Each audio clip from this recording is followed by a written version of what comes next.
এখন যে খবরটা আপনাদেরকে শোনাবো সেটা শুনলে আমার ক্ষুদ্র বোনেরা আছে না বাংলাদেশে, সেই বোনেরা বলবে যে এত লেখাপড়া করে এত ডিগ্রি মিগ্রি নিয়া, বা অনেকে আছে অনেক ধনী জায়গায় বিয়ে হয়েছে, অনেক বড় লোক স্বামী, মানে যত সব অর্জন আছে, চিন্তা করবে যে এত সব অর্জন করে কি লাভ। এর চেয়ে বরং যদি এসালমের কাজের মেয়ে হতে পারতাম। আপনারা হঠাৎ করে ভাবছেন যে কি, কাজের মেয়ে? কাজের মেয়ে তারা কেন হতে চাইবে? কেন হতে চাইবে সেটাই বলতেছি। এখানে বাংলা ভিশনের খবর, এসালমের গৃহকর্মী মর্জিনাও কোটিপতি, মিলেছে 22টি এফডিআর সহ 8 কোটি টাকার সম্পদ। বিতর্কিত ব্যবসায়ী এসালম গ্রুপের মালিক সাইফুল আলমের কাজের মেয়েও কোটিপতি। শীর্ষ ব্যবসায়ী এসালমের গৃহকর্মী মর্জিনা আক্তারের নামে 5 কোটি টাকার সম্পত্তি ছাড়াও মিলেছে বিপুল পরিমাণ সম্পদের খোঁজ।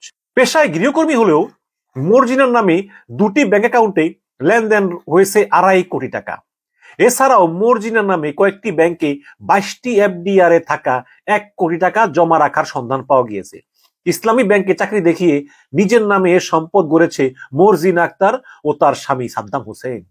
বাংলাদেশ ব্যাংকের আর্থিক গোয়েন্দা ইউনিট বিএফআইইউ এবং জাতীয় রাজস্ব বোর্ডের অনুসন্ধানে বেরিয়ে এসেছে এরকম ভয়াবহ তথ্য। এতে দেখা যায় চট্টগ্রাম ফার্স্ট সিকিউরিটি ইসলামী ব্যাংকের প্রবর্তক মোর শাখায় মর্জিনা আক্তারের নামে গত 27 আগস্ট পর্যন্ত 1,84,16,721 কোটি টাকা লেনদেন হয়েছে। বিভিন্ন সময় নগদ এবং চেকের মাধ্যমে এসব অর্থ জমা হলেও কিছুদিনের মধ্যে সেই অর্থ উত্তোলন করা হয় এবং কোটি কোটি টাকা লেনদেন হলেও সর্বশেষ তথ্য অনুযায়ী মর্জিনা আক্তারের ব্যাংক হিসাবে এখন জমা আছে মাত্র 605 টাকা। বোঝেন তো? বোঝেন এই ব্যাপারটা? এরকম আর কি। অন্যদিকে ইসলামী ব্যাংকের 5 লাইশ চট্টগ্রাম শাখায় মর্জিনা আক্তারের নামে খোলা আরেকটি ব্যাংক হিসাবের খোঁজ মিলেছে।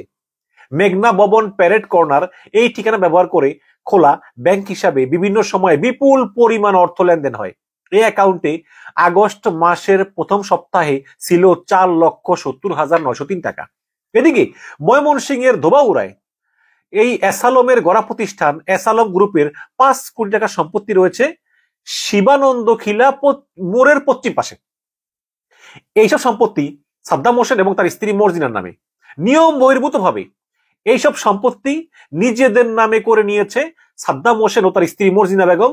এই জমিতে গড়ে তোলা হয়েছে বিশাল মাছের খামার। এসালমের বাসার কাজের মেয়ে মর্জিনা ও তার স্বামী সাদ্দাম হোসেন এখন বর্তমানে ইসলামী ব্যাংকে কর্মরত। আচ্ছা, তারা এখনো ইসলামী ব্যাংকে আছে কেন আমি জানি না, তাদেরকে তো চাকরি থেকে ছাঁটাই করা উচিত। এবং এসালমের কল্যাণেই মিলেছে চাকরি। দুইজনই একই প্রতিষ্ঠানের চাকরির সুবাদে ফুলে পেঁপে উঠেছেন বলে অভিযোগ রয়েছে। তাদের নামে ধোবাউড়া উপজেলার ডাকবাংলোর সামনেও জমি জমা রয়েছে। এসালমের নাম পরিচয় ক্ষমতা দাপট দেখিয়ে সাদ্দাম এবং তার স্ত্রী মর্জিনার বিরুদ্ধে সরকারি পুকুর এবং জনগণের যাতায়াতের রাস্তা দখলের অভিযোগ রয়েছে, মানে সরকারি রাস্তা দখল করে ফেলাইছে। এসব অভিযোগ খতিয়ে দেখছে স্থানীয় প্রশাসন। এদিকে একজন গৃহকর্মীর ব্যাংক হিসাবে কিভাবে কোটি কোটি টাকার লেনদেন হয় এবং কিভাবে এই কোটি কোটি টাকার এফডিআর খোলা হয় এ নিয়ে বিস্মিত খোদ ব্যাংক কর্মকর্তারা। মর্জিনার নামে খোলা ব্যাংক হিসাবে টাকা কোন জায়গা থেকে এসেছে, কারা জমা দিয়েছে এসব অর্থ তা খতিয়ে দেখছে এনবিআর। কাজের মেয়ের ব্যাংক হিসাবে কিভাবে এত টাকা এলো, আবার সেই অর্থ কোথায় নিয়ে যাওয়া হলো তাও খতিয়ে দেখা হচ্ছে। তবে কেউ কেউ বলতেছেন যে হাজার হাজার কোটি টাকা লুটপাটের নেপথ্যের নায়ক এসালমের গৃহকর্মীর নামে কোটি কোটি টাকার সম্পদ থাকা একেবারে অস্বাভাবিক নয়। যে যেখানে এসালম এই ব্যাংকগুলোকে ধ্বংস করে দিয়ে, দেশকে ধ্বংস করে দিয়ে হাজার হাজার কোটি টাকা লুটপাট করেছে, সেখানে তার কাজের মেয়ে হয়ে সামান্য কয়েক কোটি টাকা লুটপাট করতে পারবে না? তা কি হয়? হয় না তো।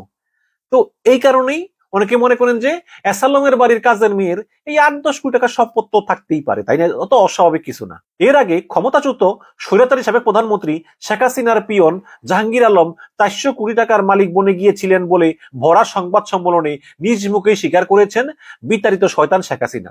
সেই দিক দিয়ে চিন্তা করলে এসালমের কাজের মেয়ে মর্জিনার পরিবারের কাছে 8 কোটি টাকার সম্পদ থাকা খুব একটা অস্বাভাবিক দেখছেন না বলে মনে করেন নিন্দুকেরা। তো এই হচ্ছে কি দর্শক ঘটনা। তো এই এসালম করছে কি, মানে নামে বেনামে বিভিন্ন লোকজনের নামে আপনার ওই প্রচুর পরিমাণ টাকা লোন নিয়েছে এবং এদের নাম নাই, ঠিকানা নাই, কিছু নাই।